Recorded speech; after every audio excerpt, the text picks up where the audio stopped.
દર્શક મિત્રો, મહામંથન મંતવ્ય ન્યૂઝમાં આપનું સ્વાગત છે। વાવ-થરાદ જિલ્લામાં થોડા દિવસ પહેલા કાયદો અને વ્યવસ્થાની સ્થિતિ કથળી હતી, જેમાં ખૂન કા બદલા ખૂન તેવી રીતે હત્યાની ઘટનાને અંજામ આપવામાં આવ્યો હતો। આ સમગ્ર ઘટનાની વાત કરીએ તો આજથી થોડાક સમય પહેલા શામળ ભીલ નામનો જે મૃતક હતો, જે હત્યાનો આરોપી હતો, તેને આ જે આરોપીઓ છે તેના ભાઈની હત્યા કરી હતી ને આ ઘટનાને જ લઈને છેલ્લા ઘણા સમયથી જૂની અદાવત ચાલી રહી હતી। ત્યારે થોડાક દિવસ પહેલા સેશન કોર્ટ દ્વારા શામળ ભીલ નામનો જે મૃતક છે તેને જામીન આપ્યા હતા ને જામીન આપ્યા બાદ તે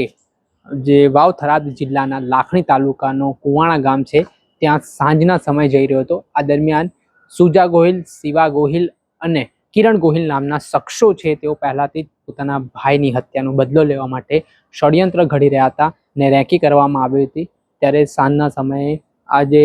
મૃતક છે શામળ ભીલ તેને આંતરવામાં આવે છે અને ત્યારબાદ તે પોતાનો જીવ બચાવવા માટે ભાગે છે। એક પાર્લર પાસે તે અટકી જાય છે ને ત્યાર પછી તેના લમડે ગોળી મારીને ત્યાર પછી ધારિયાઓ વડે જીવલેણ હુમલો કરવામાં આવે છે। યુટ્યુબની કેટલી ગાઈડલાઇન્સ હોવાથી તમને એ હચમચાવી દે તેવા સીસીટીવી ફૂટેજ અમે નથી બતાવી શકતા, પરંતુ આ જે હત્યાનો બનાવ ધોળા દિવસે બન્યો હતો તેના કારણે વાવ-થરાદ પોલીસ દોડતી હતી। આ મામલે દિયોદર પોલીસ સ્ટેશન ખાતે આરોપીઓ સામે હત્યા અંગેનો ગુનો પોલીસે નોંધ્યો હતો। ત્યારબાદ ગણતરીના કલાકોમાં પોલીસે હત્યાનો ભેદ ઉકેલીને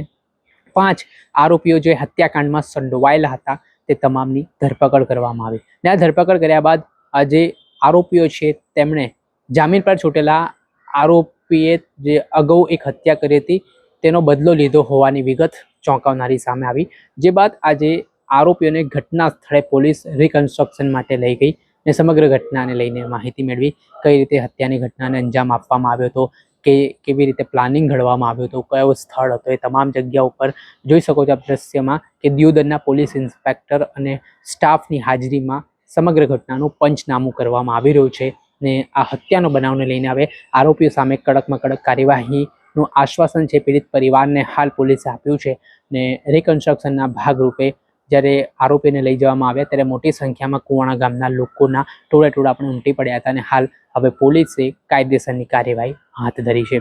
દર્શક મિત્ર, આવા જ અપડેટેડ અહેવાલ આપના સુધી પહોંચાડતા રહીશું, એટલે મહામંથન મંતવ્ય ન્યૂઝ જોતા રહો, લાઈક કરો, શેર કરો।